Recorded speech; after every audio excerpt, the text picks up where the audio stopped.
voudrais parler un peu de l'astrologie, pour changer.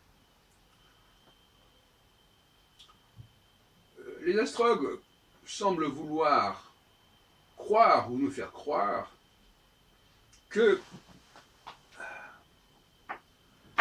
les gens obéissent automatiquement aux astres et que leur comportement est nécessairement révélateur de ce qui se passe dans le cosmos. Et si on en est aux astrologues de distinguer entre ce qui est dans le cosmos et ce qui ne l'est pas, ils seraient bien en peine. Donc ils partent d'un postulat, corrigez-moi si je me trompe, selon lequel tout ce que chacun d'entre nous fait est forcément explicable astrologiquement. Alors, ce qui veut dire que même les fautes que nous commettons, elles sont explicables astrologiquement. On ne peut pas commettre des fautes par rapport au cosmos. Par exemple, on ne peut pas, apparemment, d'après ce que j'entends, d'après ce que je vois, d'après ce que j'observe, même si ça n'est pas dit, mais il y a des choses qu'on peut observer et qui ne sont pas dites. Eh bien, si telle personne juge bon de faire ceci, à tel moment, ça doit avoir une explication astrologique.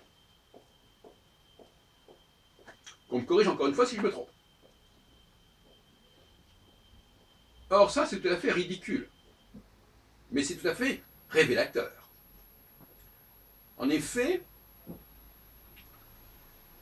d'ailleurs, Rudyard l'avait compris. Il avait dit tout ce que nous faisons n'est pas forcément en accord avec notre thème astral.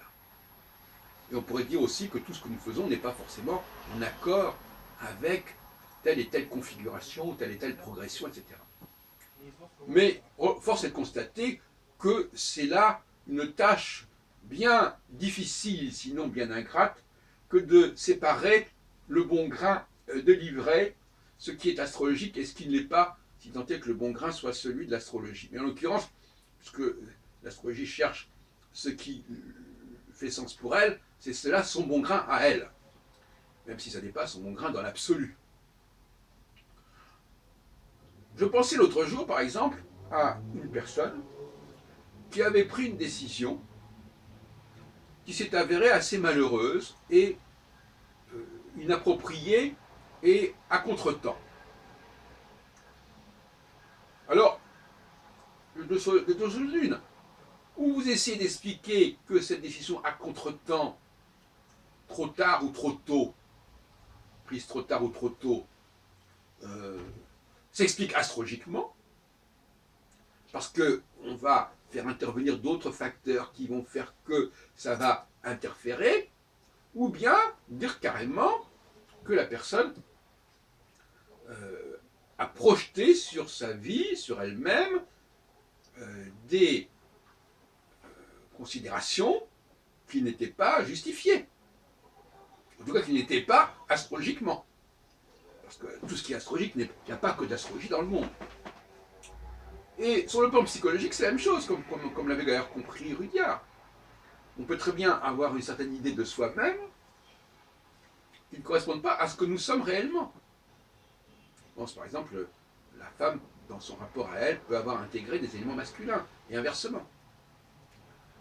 Donc, quand on fait une description psychologique de quelqu'un, est-ce qu'il faut faire la part de ce qui correspond à sa nature astrologique profonde, en laissant de côté les éléments qui sont venus se greffer par-dessus et qui sont venus polluer la perception qu'elle a d'elle-même, en tout cas polluer son comportement, sinon son discours. J'aimerais bien que là aussi on vienne me corriger là-dessus. Il semble que ce soit un peu le point aveugle de la pratique astrologique actuelle, c'est qu'en fin de compte, ces astrologues, n'ayant pas un modèle bien précis, bien fixe, qui leur permet de dire oui, là c'est de l'astrologie, là c'est pas de l'astrologie. Ayant un modèle à géométrie variable qui fait qu'on peut toujours faire jouer un facteur supplémentaire dans une sorte de kaléidoscope où les choses s'interfèrent et puis les planètes sont très nombreuses, les signes zodiacaux sont nombreux, les maîtrises, etc. Donc finalement il y a toujours la tentation Je veux dire, pourquoi pas ne pas expliquer, pourquoi ne pas expliquer telle chose, tel comportement, tel événement, par telle décision, par tel et tel facteur planétaire. Donc finalement, l'astrologue n'est pas protégé contre cela, du fait même du foisonnement, de la pléthore des facteurs qu'il a à sa disposition. Et ça, c'est un drame, n'est-ce pas? L'erreur peut exister, les gens peuvent ne pas agir comme ils l'auraient dû, ou plus exactement, il y a des éléments d'interférence. Prenons par exemple les élections.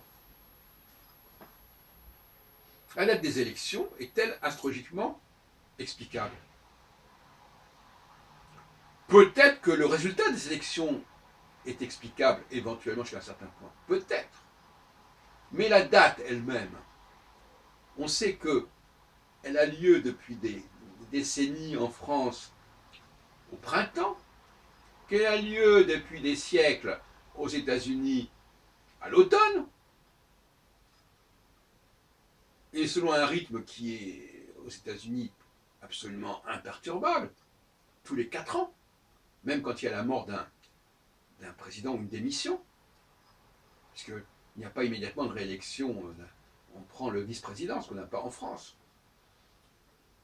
En France, quand il y a un mort, on fait une nouvelle élection. On l'a vu avec Pompidou en 1974, on l'a vu quand De Gaulle a démissionné en 1970. Bon. Et en 69, pardon, excusez-moi. Et donc, voilà, donc, est-ce que là, on n'a pas des calendriers qui viennent se surimposer au calendrier proprement astrologique? C'est une question qu'on peut se poser. Il semble que ces calendriers soient d'une toute autre essence que le calendrier astrologique. Pourquoi? Parce que ces calendriers astrologiques sont des calendriers qui ont été instaurés depuis des millénaires, qui sont dans nos gènes. Alors que les calendriers qu'on peut élaborer dans le cadre d'une nouvelle constitution, c'est totalement nouveau. Et ça n'a pas d'incidence au même niveau, c'est purement culturel. Et ce culturel, il est en dialectique avec le génétique, avec le naturel. Donc ce culturel, justement, c'est un élément de perturbation de l'élément proprement astrologique. Il n'a pas à être intégré par l'astrologie nécessairement. Et où? De la même façon qu'il y a l'astrologie culturelle, l'astrologie qu'on peut élaborer comme ça, sur un coin de table aujourd'hui, hein, en disant voilà, je vais mettre ceci, je vais mettre cela, etc. Bon. Ça, c'est du culturel, ça n'a rien à voir avec le génétique. C'est une astrologie culturelle qui vient interférer d'une certaine manière avec l'astrologie naturelle. Alors ça, c'est aussi amusant. On l'a remarqué à plusieurs reprises. Par exemple, certains astrologues peuvent perturber le fonctionnement du processus astrologique naturel en recourant à telle et telle méthode qu'ils ont pu élaborer ou qu'ils ont pu apprendre et qui, elle, n'est pas vraiment intéressante, mais qui va intervenir. Voyez-vous ? Donc, l'astrologue est confronté à cette dialectique classique entre le naturel, même si la notion de naturel peut être complètement réfléchie, parce qu'il peut y avoir la nature première, la seconde nature. Enfin, quelque chose de naturel, c'est quelque chose de génétique, quelque chose qui se transmet de manière subconsciente. Et le culturel, c'est quelque chose qui s'apprend et qui se transmet consciemment. Bon. Eh bien, il y a une dialectique entre ces deux plans, et l'astrologie n'est censée œuvrer, en tout cas l'astrologie naturelle, n'est censée œuvrer qu'au niveau subconscient, et l'astrologie culturelle va œuvrer sur un plan conscient, et va se constituer sur un plan conscient. Et donc actuellement, nous sommes dans une sorte de guerre entre les astrologues qui revendiquent une astrologie naturelle, culturelle, c'est-à-dire qu'il y a une astrologie qui vient d'être élaborée, qui a tenu compte, par exemple, de Pluton depuis 1930, etc., et qui n'existe qu'au niveau d'une transmission et d'un apprentissage, qui ne concerne d'ailleurs qu'une toute petite minorité de gens, même si beaucoup de gens connaissent leur signe zodiacal, mais c'est tout ce qu'ils savent. Et puis, les tenants d'une astrologie naturelle comme moi, qui eux ne veulent entendre parler que de l'astrologie subconsciente, celle qui est extrêmement ancienne, qui est millénaire, et qui ne tient absolument pas compte des modernités successives, de notamment apporter par l'astronomie ou par ou par le droit constitutionnel, quand il s'agit effectivement d'instaurer un calendrier d'élections qui n'a rien à voir avec la réalité cyclique naturelle. Voyez-vous. Voilà donc le débat que je vous soumets, mes chers amis astrologues et anti-astrologues, pour vous montrer que j'ai l'impression que cette dualité-là, elle est mal vécue, elle est mal comprise, et que c'est cela qui hypothèque et empoisonne les débats, parce que finalement, ce sont deux formes d'astrologie différentes.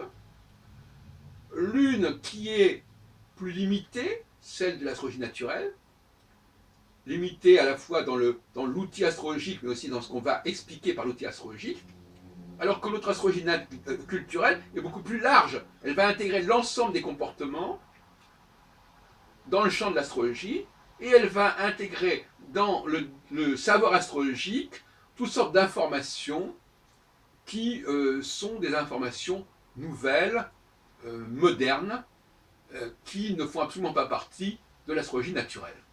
Alors, cette expression astrologie naturelle, je vous rappelle, je vous le signale, c'est un vaste débat, et au XVIe siècle déjà, on opposait une astrologie naturelle qui avait droit de cité, et une astrologie judiciaire, divinatoire, qui, elle, était stigmatisée et abusive.